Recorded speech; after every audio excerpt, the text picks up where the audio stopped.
Hey guys, welcome back to another video. Today's video is a special one because I have the history, at least of the first owners for the home, the guy who built the house, and that guy is Charles S. Brown. As you see in this photo, thanks Grandma, this is an awesome Christmas present. She blew this up for me. But we're going to be talking about him, his family, and even his family in the past today. And yeah, we're going to find all about him. So Charles S. Brown was born in 1852 in Browns Mill, New Jersey in November. So Mr. Brown, being extremely mechanically inclined, in his hometown of Browns Mill, New Jersey, he was famed for being a butcher, a very good butcher. He originated the idea for making baby carriages that were adjustable so they could fit any child, which is odd that nobody thought of that before, but thank you for that, Mr. Brown. I'm sure mothers today are very thankful that their strollers are adjustable, and we have you to thank for it. His father's name was George, and his mother's name was Harriet Swing. His father was actually a really well-respected farmer in the area, and his mother was kind of well-to-do from the Swing side of the family. That's where he gets the middle name. After high school, he got a job as a pattern maker for a company called H.B. Smith Machine Co., and that's where he actually learned his trade as a machinist. He worked there for 7 years in the pattern department. He was the first, obviously, an apprentice, then he went to journeyman. And lastly, he was a foreman before he left, actually, to come to St. Louis to start his own company. In 1877, his superintendent at the company, H.B. Smith Machine Company, actually convinced him to start their own company here in St. Louis, and the pair moved here together. That superintendent was actually Gorham Hall, who actually had the house next door that was the clone to this house. The business here in St. Louis actually took off. They grew extremely rapidly for the first few years and actually incorporated in 1888. Originally, Gorham Hall was the president of the company, and Mr. Brown, the man who owned this house, was the vice president and the treasurer. In 1897, Gorham Hall actually passed away, and that led to Mr. Brown becoming the president of Hall and Brown Woodworking Machinery.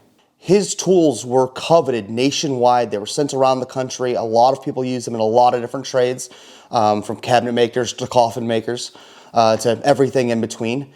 He employed tons of people, and his factory was huge. It was an entire city block here in North City on the near North Riverfront. Actually, some of it still exists today. Not every building's there, but there is still quite a bit of it around. Also, with the Hall and Brown company, we were able to find two of their catalogs, this being the older one. This is from 1892, so this probably would have been revised, and there would have been a copy of this in this house. These books are extremely rare, these catalogs, and I mean, as you can see, they read like novels, but they really are catalogs for the various machines that they built.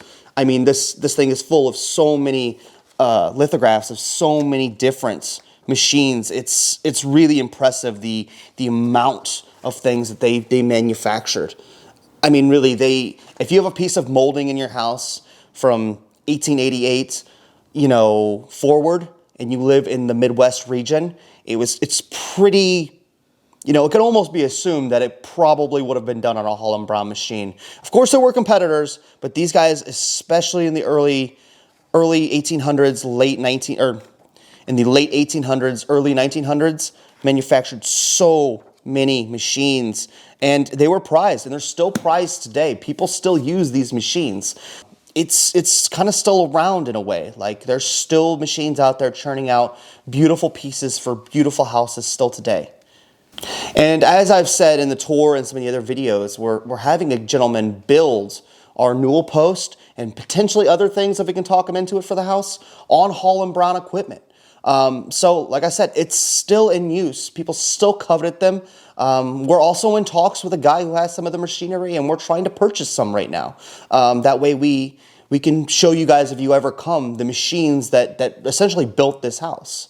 The exact machines, probably not, but, at least an idea of what it would have been like to work on a house like this with their equipment. And if the machines didn't physically build this house, they definitely built this house in profit. I mean, because that's how they afforded this house. That's how Mr. Brown made his wealth. The permit for the house was pulled on October 7th, 1889, and the house completed and the address was given on June 21st, 1890.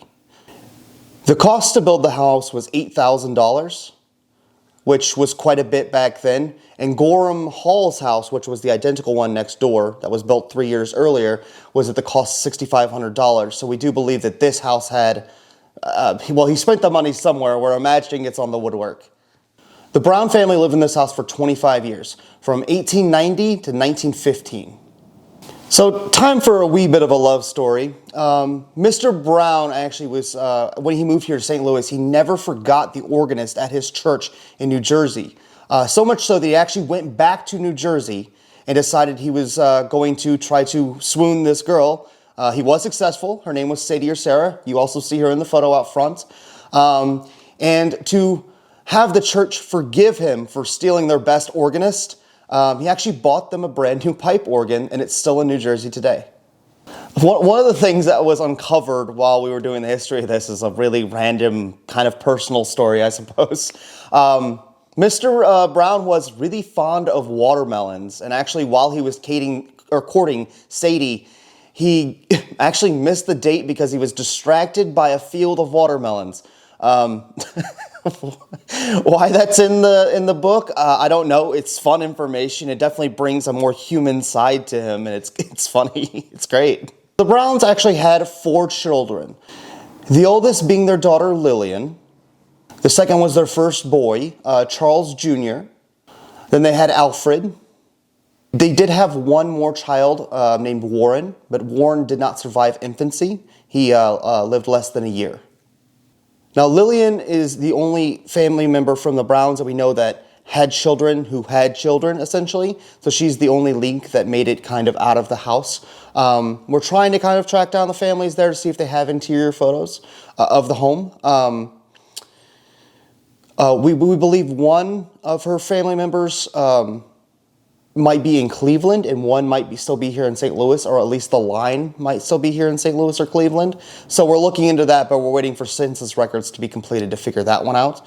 Charles Jr., their second born, first son, he was really gifted in machinery and was really looking forward to kind of taking on his father's business.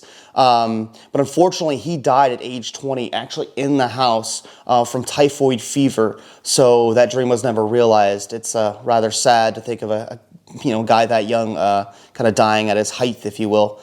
But yeah, that happened here in this house. We do have his death certificate. Now, Alfred, the youngest surviving son, did end up eventually taking on the role late of the company, but he seemed rather disinterested, and the company kind of failed around that time. Alfred did have one daughter, but she died fairly young, I believe in her 20s, and his wife actually didn't survive terribly long either. So kind of a dead end on that family, and it's another bit of the sad story. So I actually have a lot of the Brown side of the family's history really far back. Do forgive me, I have to read notes. This stuff's extremely wordy. Going really far back to 1377, Sir Anthony Brown was on the King's Bench of Edward III and officiated the coronation of the latter's grandson, King Richard II of England, who was crowned on July 16, 1377. Sir Anthony was very prominent under this monarch, but because of the war abroad and religious and social troubles at home, the House of Richard was broken up and the Browns lost their estate and were forced to flee. In 1585, Robert Brown established a religious sect which, in spite of persecutions by the established church, increased so rapidly that Sir Walter Raleigh, in a speech in 1592, estimated the followers at no less than 20,000. This sect was unique in that it gave women almost equal place with men in the church organization. This religious sect was stamped out in England in 1592, and so many of the followers fled to Holland, where they established a church. In 1648, the doctrines were revised with slight changes by George Fox, and the name of Quakers was given to his followers by Justice Bennett, where Fox was on trial for sedition. In 1677, James Brown, descendant of Robert, with 800 other Quakers, sailed from England in vessels to escape the religious persecution. They landed near Philadelphia and established Burlington, New Jersey. The new colony was successful from the start and quickly grew in wealth and affluence. James's son, John, returned to England, where he married a childhood friend and had two sons, William in 1715 and Alexander in 1720. Alexander came to America and settled in Burlington, New Jersey. His son Abraham purchased a grist mill, and the town became known as Brown's Mill. Abraham's son Joseph took over the mill. Joseph's son was George C. Brown, born February 23, 1823. He married Harriet Swing, but died March 27, 1862, leaving a widow, 3 sons, and a daughter.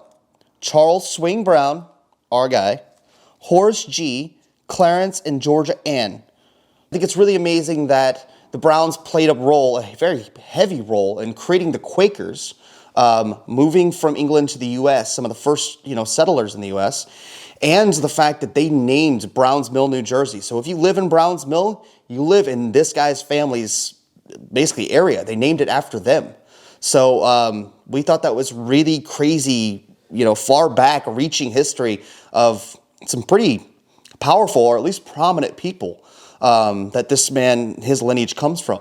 So we found that extremely fascinating. I hope you guys found it extremely fascinating.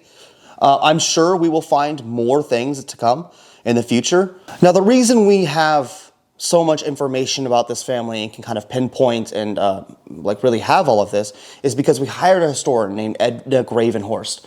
And actually, this is the binder she presented us with when her research was done. And this thing is chock full of so much history about the house, about the man, about the company, and about later owners as well. So thank you, Edna, for this. If you guys want to research your house history, I highly suggest hiring a historian. If you're in St. Louis, I highly suggest Edna. She's amazing. And I'll include some her information in the link as well. So that's it for this video, guys. I hope you guys enjoyed, and I will see you next time.